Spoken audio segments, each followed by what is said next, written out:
Hello friends, नमस्कार। मैं दिनेश पासवान भागलपुर बिहार से बोल रहा हूं। मैं एक उद्यमी हूं और भारतीय उद्यमी संघ का अध्यक्ष भी हूं। आज हम चर्चा करने वाले हैं कि पैसे को कैसे बचत करें और उसका पैसिव इनकम कैसे जनरेट करें, ताकि आप विषम परिस्थितियों में उसका खूब इस्तेमाल कर सकते हैं, है ना। तो एक कैरेक्टर से हम शुरू करते हैं। जी हाँ, रवि नाम से। तो रवि जो है बहुत ही मेधावी छात्र था।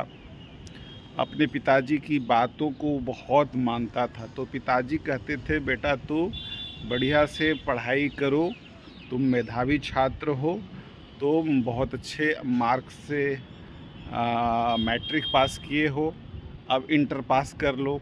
तो उसने कहा, हाँ पिताजी, मैं इंटर भी पास कर लूँगा। वो बहुत मेहनत करते गया और वह इंटर भी प्रथम श्रेणी से उत्तीर्ण किया। उसके बाद फिर पिताजी से बातचीत होती है और वो पिताजी खुश होते हैं और फिर उनको कहते हैं कि बेटा तू ग्रेजुएशन कर लो। और फिर उसी तरह से वो ग्रेजुएशन भी कर लेता है, फर्स्ट डिवीज़न पास कर जाता है। उसके बाद कहते हैं कि पिताजी की बेटा एमबीए कर लो, तो उन्होंने एमबीए भी कर लिया। उसके बाद जो है कि अब एमबीए कर लिए हो तो अब नौकरी कर लो। तो एमबीए के बाद वो नौकरी कर लेता है ताकि तुम खुश रहो। अब नौकरी भी कर लेता है, बहुत खुश है ना।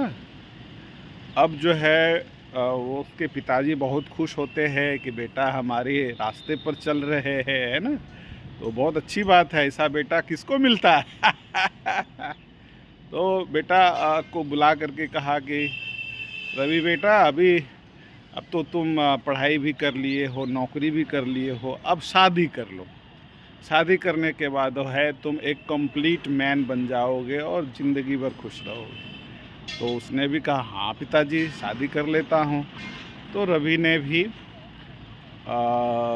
शादी.com से अपना रिसर्च किया और फिर जो है बातचीत हो जाती है। बातचीत के बाद फिर वो शादी वगैरह जो भी होता है जिस तरीके से। लेकिन आज 21वीं सदी की शादी है, देखा देखी की शादी है।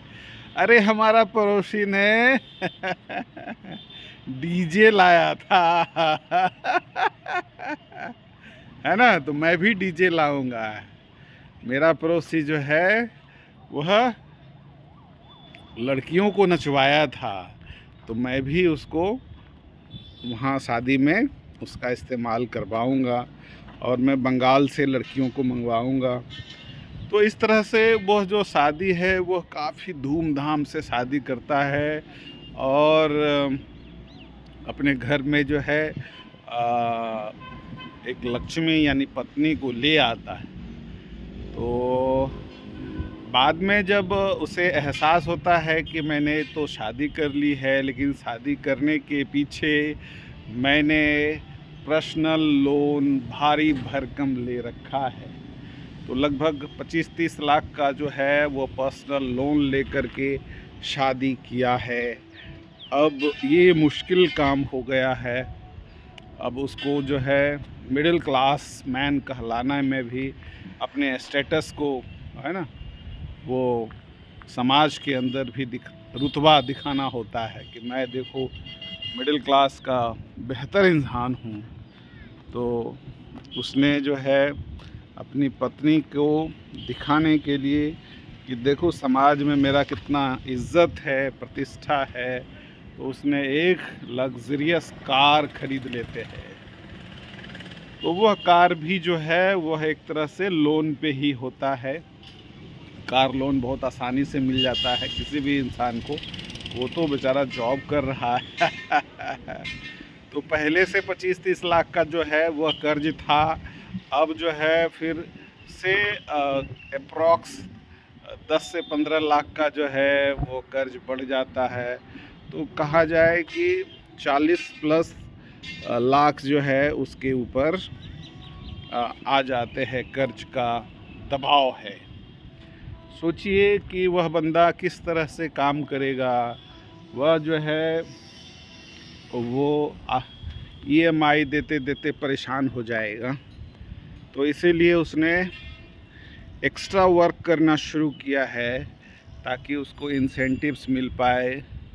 अब वो 12 घंटा काम करना शुरू किया है। सोचिए, एक व्यक्ति जो 8 घंटा काम कर रहा था, खुश था, लेकिन दबाव में आकर के शादी करता है आनन फानन में अच्छे से। तो वो शादी कर्जे की शादी इसको बोल सकते हैं। जी हाँ, तो कर्जे की शादी जो है वो उसका माथा फट रहा है कि कैसे रीपेमेंट करे।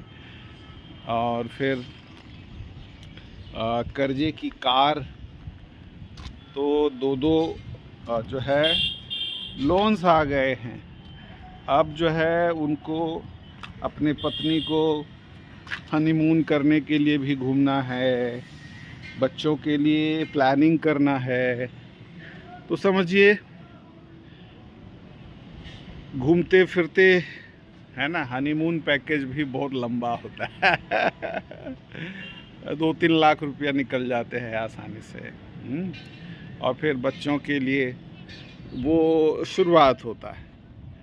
तो कहने का मतलब है कि कर्ज में ही आप जा रहे हैं और कमाने वाले आप स्वयं हैं।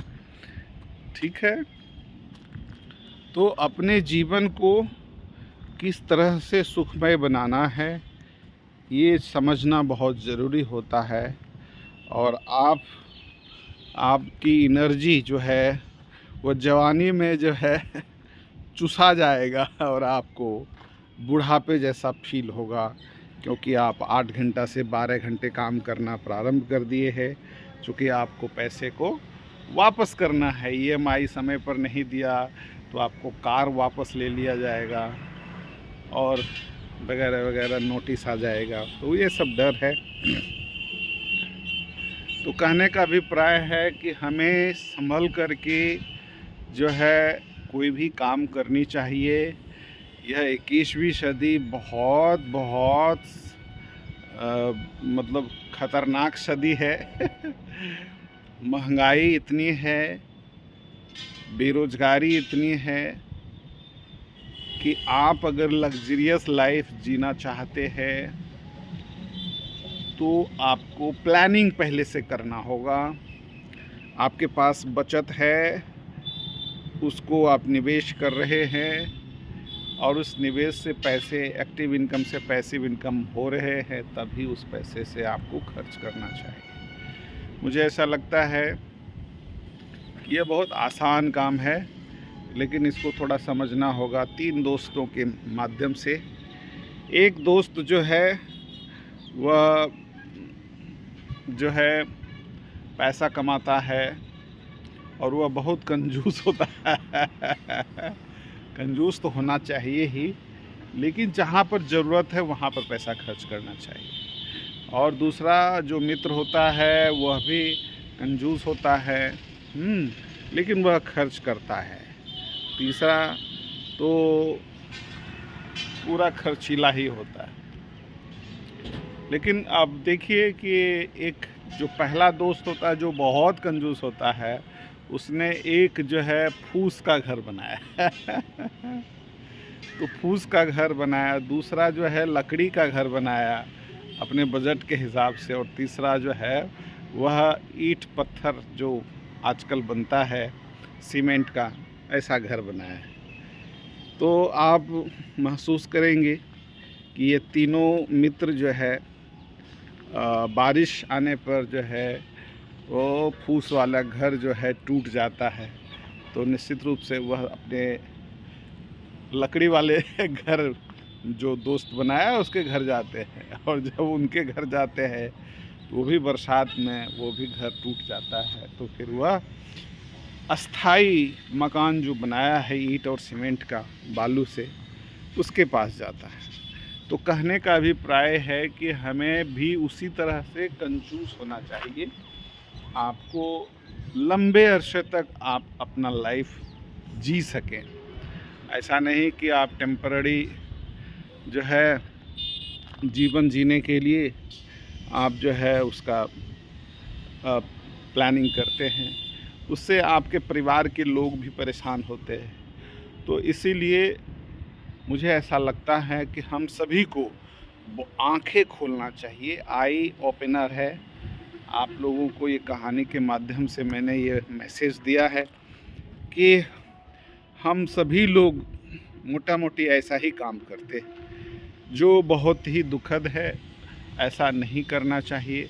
ज़िंदगी में बहुत कठिनाइयाँ आती है, फिर भी संभल कर के जीना चाहिए, और कोई भी आपको मदद करने वाला नहीं है।